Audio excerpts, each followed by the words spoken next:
Hey guys, welcome to my channel. Today, we're going to be talking about intermittent reinforcement. This is something that happens when you form a trauma bond. I want to dive deep into it. I want to talk about some personal experiences, some client accounts, and so on. So let's dive in.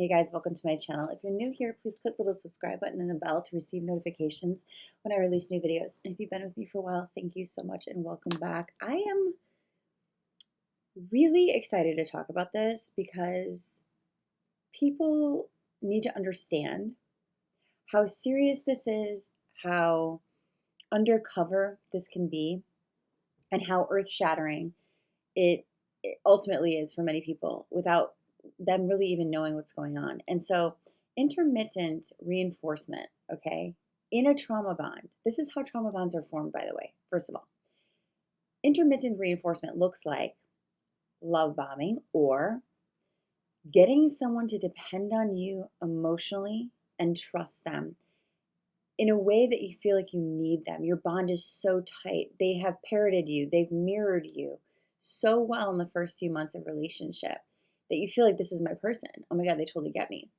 A lot of times this happens when we are with someone who's also had trauma, because those of us have gone through some hard things feel a lot of times like some people can't understand us or they don't get it.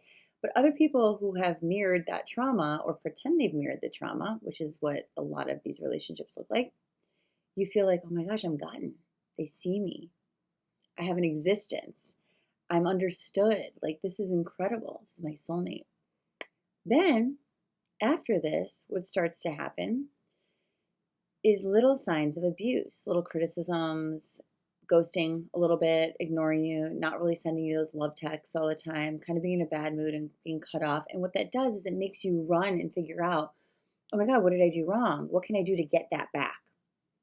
And over time, that cycle of like high dopamine to low dopamine, I've talked about this in many videos before, but I want to really get clear on this. High dopamine to low dopamine, what happens is it makes you register, oh, I got to get it back. This is what they mean by the heroin addiction. They say that trauma bonds are worse than a heroin addiction. Love addiction is worse. And I wouldn't know because I've never done heroin, but I have had a trauma bond and it is fierce. I'm going to tell you, fierce.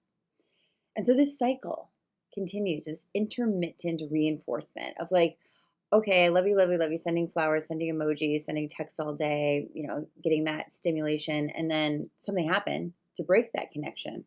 Breaking the connection is the scariest thing for you. And then they're like, oh, good morning. Would you like coffee? Like nothing happened.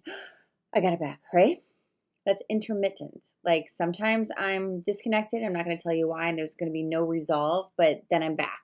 So you start to get controlled, meaning we've never talked about what went wrong. I just have to accept it, bury it, internalize the responsibility for it, and do my best to not piss this person off. Do my best to just try to keep it up. Try to keep it as amazing as it was in the beginning, which it never will because the whole plan is for you to get hooked so they can treat you the way that they want to treat you, right? Which is control you, isolate you, make you question your identity, make your self-esteem go down so that you never leave, because this is one thing that people don't realize about people who are toxic in relationships. They play the card of I'll leave you, I'll abandon you, I'll reject you all the time. But once you build your self-esteem back up and you get educated on this shit, especially intermittent reinforcement, and you start to really know a thing or two about trauma bonds, you start to then realize it's not you. You put the boundaries in, and as soon as you leave them, guess what happens? All hell breaks loose. Because they will not let you leave. The reason they have created this situation is so that you don't feel strong enough to leave. You have no support around you. You've lost a lot of your self-esteem. You've probably even given up a job or two. And this is the thing that I want to tell you too, is number one, they want you to be financially dependent. But more than that, you become emotionally dependent. So even if you get your finances together and you're able to leave, your emotions will not want to, and you're not going to know how to deal with it. And so that's why I'm doing this video, because you have to understand that intermittent reinforcement is what gets your brain in that chemical response of, I need to go back to the person that hurt me, Stockholm syndrome. I need comfort from the person that discomforted me because I'm too embarrassed to tell everybody about this, number one. Number two, they know me better than everyone because they've parroted you so much, they've mirrored you so much that you think this is your soulmate.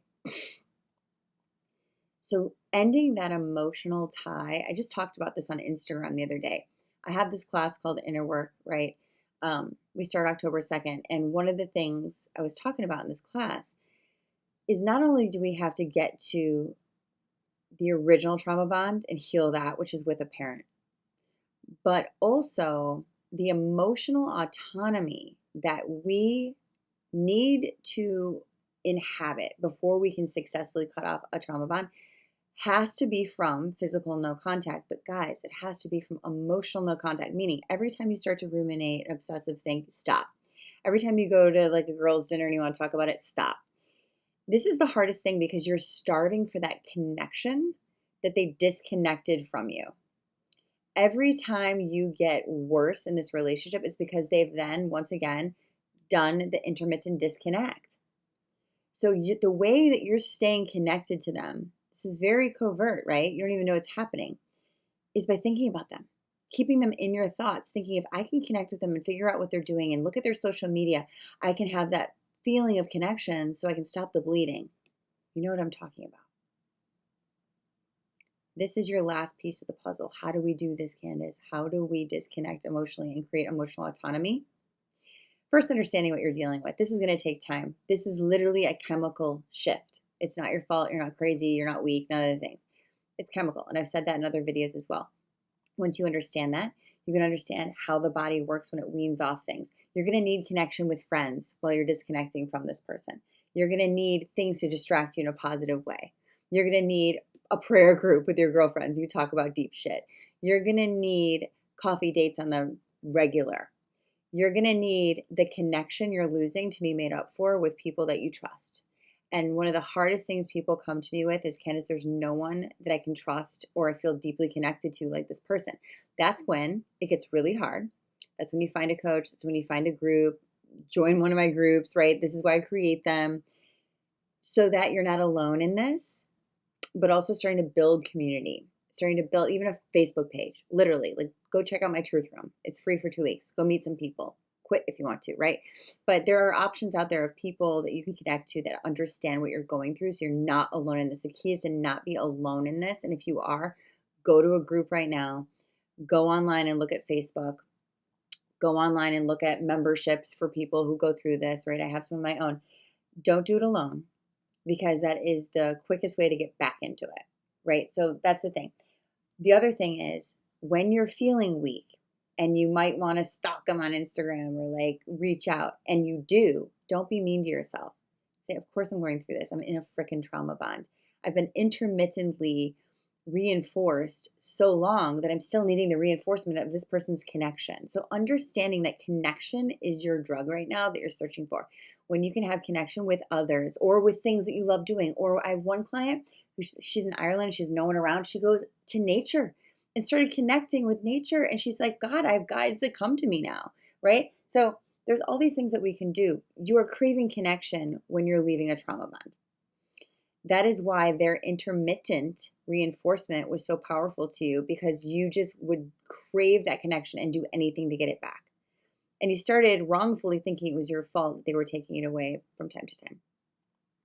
So this is what you have to understand. You are craving connection, but the main connection you're craving is self and God. And we do that over time as we're healing. But what we don't want to do is go back to the one that made us disconnect from self to feel securely connected to them, which was never secure. It's always been insecure. Where are they now, right? So intermittent reinforcement is what creates a trauma bond and maintains a trauma bond. So the less time you spend thinking about this person and reinforcing their reality and their persona in your life, the faster we start to focus on what needs to be focused on to heal these emotional wounds caused by traumatic bonding so you can be more securely bonded to self and God.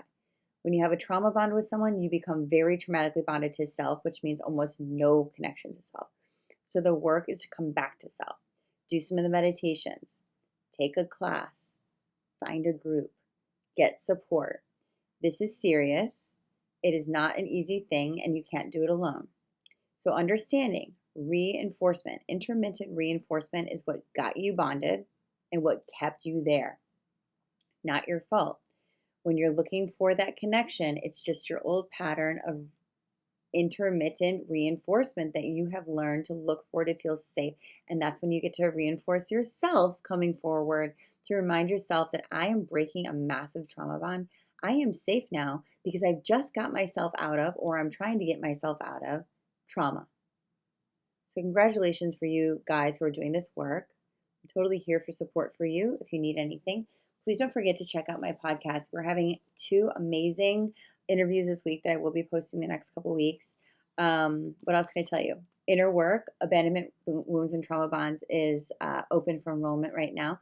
10 a.m. Pacific time, and also a different class that you could sign up for is 11:30 a.m. Pacific time, starting October 2nd. I'm only taking 5 people per class. We keep it small so it can be very supportive and sacred in our healing journey. Everyone who signs up for this class has always, in the last 4 years, been exactly the right people. So I trust this process and the collective consciousness. If you have any questions, just send a comment below or DM me on Instagram or check out everything on my website. I love you guys. I hope you have a great week, and I'll see you soon.